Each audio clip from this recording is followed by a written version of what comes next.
चलिए जानते हैं आज शाम की हिमाचल प्रदेश के सभी जिलों की सिलेक्टेड काम की बड़ी खबरों को। पर अभी तक आपने इस वीडियो को लाइक नहीं किया है तो लाइक कर दीजिए। ओपीएस देने से पहले सुक्खू सरकार की केंद्र को चिट्ठी, एनपीएस संशोधन का पैसा मांगा। पुरानी पेंशन योजना देने से पहले हिमाचल सरकार ने केंद्र सरकार को एक चिट्ठी लिखी है जिसमें नई पेंशन योजना अंशदान के तहत संग्रह किए गए पैसे को वापस मांगा है। वहीं बुधवार को मुख्यमंत्री सुखविंदर सिंह सुक्खू ने कहा कि पेंशन धारकों को नियमित और सम्मानजनक पेंशन मिले, इसके लिए रूपरेखा तैयार की जा रही है। वहीं सीएम ने कहा कि राज्य सरकार ने केंद्र को पत्र लिखकर एनपीएस संशोधन के तहत संग्रह राशि का भुगतान करने के लिए कहा है। सरकार कैबिनेट की पहली बैठक में कर्मचारियों के लिए ओपीएस लागू करने के लिए प्रतिबद्ध है। यह मालूम रहे कि कांग्रेस ने सरकार बनते ही पहली कैबिनेट में ओपीएस लागू करने का फैसला लिया है।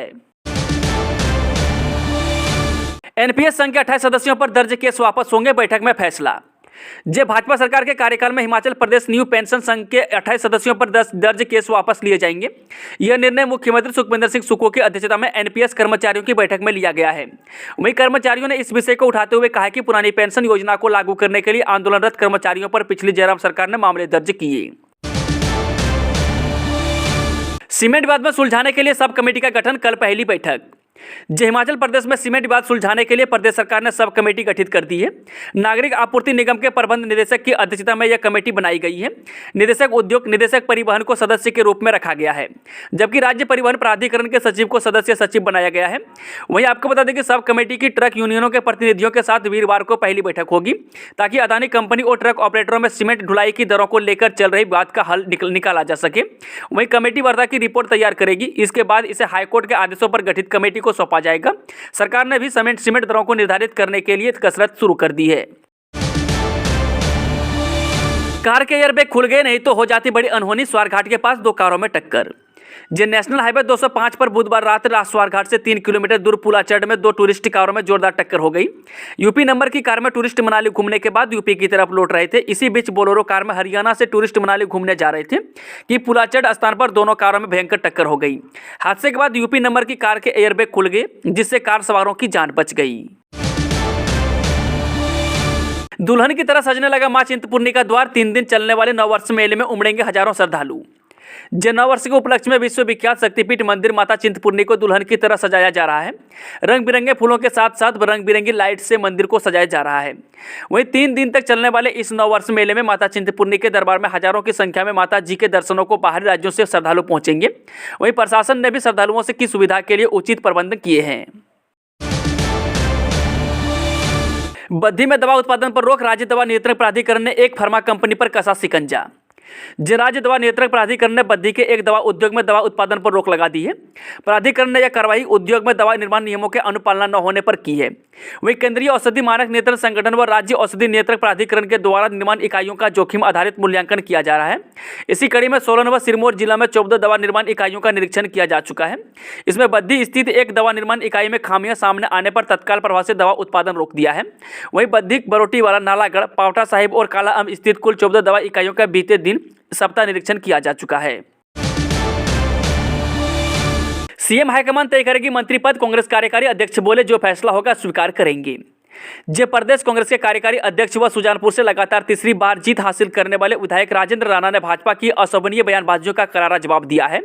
वहीं बुधवार को हमीरपुर में श्री राणा ने कहा है कि पता नहीं बीजेपी की बेचैनी इतनी क्यों बढ़ गई है कि उनका भाषा पर ही नियंत्रण नहीं रहा है। वहीं बीजेपी नेताओं की भाषा अति निंदनीय है। सरकार ने पाया कि पूर्व भाजपा सरकार ने पिछले 6 महीनों में लगभग 900 संस्थान खोल दिए थे। जो भी कार्यालय डिनोटिफाई किए जा रहे हैं उन्हें सरकार रिव्यू करेगी और जो जनहित में होंगे उन्हें और मजबूत तरीके से खोला जाएगा। जहां केवल राजनीतिक मंशा से खोले गए थे वे बंद होंगे। वहीं मंत्रिमंडल में स्थान मिलने को लेकर पूछे गए सवाल के जवाब में श्री राणा ने कहा कि सुजानपुर की जनता के आशीर्वाद से वे जीत हासिल करने में सफल हुए हैं। अब यह मुख्यमंत्री और हाईकमान तय करेंगे कि उनके मंत्री पद मिलेगा या नहीं। उन्होंने कहा कि उन्हें सीएम और हाईकमान दोनों का फैसला मंजूर होगा। आज और कल बारिश बर्फबारी के आसार। मौसम विभाग का पूर्वानुमान, कोहरे से मिल सकती है राहत। हिमाचल प्रदेश में गुरुवार और शुक्रवार को बारिश व बर्फबारी की आशंका है। मौसम विभाग ने पूर्वानुमान लगाया है कि प्रदेश के ऊपरी क्षेत्र में हल्की बर्फबारी के आसार हैं, जबकि निचले क्षेत्रों में बारिश हो सकती है। बारिश बर्फबारी के कारण प्रदेश के मैदानी इलाकों में पड़ रहा कोहरा छट सकता है। ऐसे में प्रदेश के लोगों को घने कोहरे से होने वाली परेशानियों से राहत मिल सकती है। वहीं बारिश के कारण प्रदेश में पिछले 2.5 महीने से चल रहा ड्राई स्पेल टूट सकता है, लेकिन अगर मौसम विज्ञान केंद्र शिमला का अनुमान खाली जाता है तो फिर दिक्कतें और अधिक बढ़ सकती है। न्यू ईयर सेलिब्रेशन के लिए पुलिस अलर्ट। प्रदेश में सैलानियों की सुरक्षा के लिए पुलिस विभाग ने जारी की एडवाइजरी। जय प्रदेश में नए साल के जश्न में उमड़ने वाली सैलानियों की भीड़ को लेकर पुलिस मुख्यालय ने प्रदेश के जिलों के लिए एडवाइजरी जारी की है। पुलिस मुख्यालय द्वारा जारी की एडवाइजरी में पुलिस अफसरों को महत्वपूर्ण निर्देश जारी किए हैं। वहीं हिमाचल प्रदेश में नए साल की पूर्व संध्या पर राज्य में बड़ी संख्या में पर्यटकों के आने की उम्मीद है। वहीं 9 वर्ष पर पर्यटक स्थलों शिमला, मनाली, कसोल, धर्मशाला, डलहौजी व अटल टनल में पर्यटकों के भारी मात्रा में आने की आशंका है। इसी कड़ी में हिमाचल प्रदेश पुलिस द्वारा कानून व्यवस्था, यातायात संचालन एवं अन्य आवश्यक सुरक्षा की दृष्टि से भरपूर प्रबंध किए हैं। देवभूमि की धारा में हिमाचली लोक नृत्य के रंग। युवा उत्सव में 11 जिलों की पारंपरिक वेशभूषा बनी आकर्षण का केंद्र। जय देवभूमि की धारा धर्मशाला में हिमाचल की अनूठी संस्कृति के विभिन्न 11 जिलों के लोक नृत्य के रंग देखने को मिले। 38वें राज्य स्तरीय युवा उत्सव में प्रदेश भर जिलों की पारंपरिक वेशभूषा में लोक नृत्य सबके लिए आकर्षण का केंद्र बना रहा। वहीं प्रतियोगिता के पहले दिन लोक नृत्य में कांगड़ा जिला के झमाकड़ा, कुल्लू की कोल्लवी नाटी, सिरमौर की सिरमौरी, किन्नौर की किन्नौरी नाटी, चंबा की गदियाली, मंडी की लुड्डी, शिमला की नाटी, ऊना का पंजाबी गिद्धा सहित विभिन्न लोक नृत्य ने लोगों मौजूद लोग के कदमों को थिरकने को मजबूर कर दिए। साथ ही लोक परिधानों से में सजी युवतियों के साथ मौजूद लोगों, कलाकारों व दर्शकों ने भी चित्र खिंचवाए। कोरोना केसों पर स्वास्थ्य विभाग की नजर। सीक्वेंसिंग के लिए दिल्ली और मंडी भेजे जाएंगे पॉजिटिव सैंपल। जी हिमाचल प्रदेश में कोरोना वायरस से निपटने के लिए तैयारियां तेज हो गई है। हालांकि हिमाचल में स्थिति अभी सामान्य है। ओमिक्रॉन के सब वेरिएंट BF.7 का हिमाचल में कोई मामला नहीं है, लेकिन इस वेरिएंट से निपटने के लिए विभाग ने तैयारियां पहले से ही शुरू कर दी है।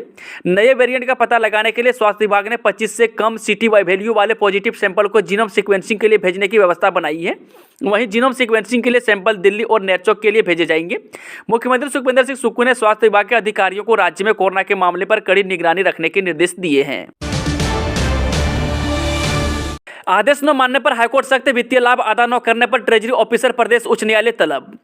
जी प्रदेश उच्च न्यायालय ने अदालती आदेशों की अनुपालना न करने पर शिमला के ट्रेजरी ऑफिसर को कोर्ट के समक्ष तलब किया है।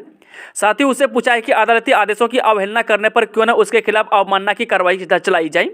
वहीं कोर्ट ने प्रार्थी के सभी वित्तीय सेवा को लाभों को 24 घंटे के भीतर अदा करने के भी आदेश जारी किए हैं। पिछली सुनवाई के दौरान न्यायाधीश तरलोक सिंह चौहान व न्यायाधीश वीरेंद्र सिंह की खंडपीठ ने आबकारी एवं कराधान सचिव व आयुक्त को आदेश जारी किए थे कि वह ट्रिब्यूनल के आदेशों की अनुपालना 12 दिसंबर 2022 से पहले करें। वहीं आपको आबकारी एवं कराधान विभाग की ओर से प्रार्थी को दिए जाने वाले सभी वित्तीय लाभों के भुगतान करने के लिए बिल ट्रेजरी विभाग को भेजा, लेकिन ट्रेजरी ऑफिसर ने अपने क्षेत्राधिकार से बाहर जाकर प्रार्थी को 3 वर्ष से अधिक की सेवा लाभ दिए जाने पर आपत्ति जताई। दोस्तों आज की शानदार खबरों का सिलसिला समाप्त होता है। अगर जानकारी पसंद आई तो वीडियो को लाइक, शेयर, चैनल को सब्सक्राइब जरूर करें।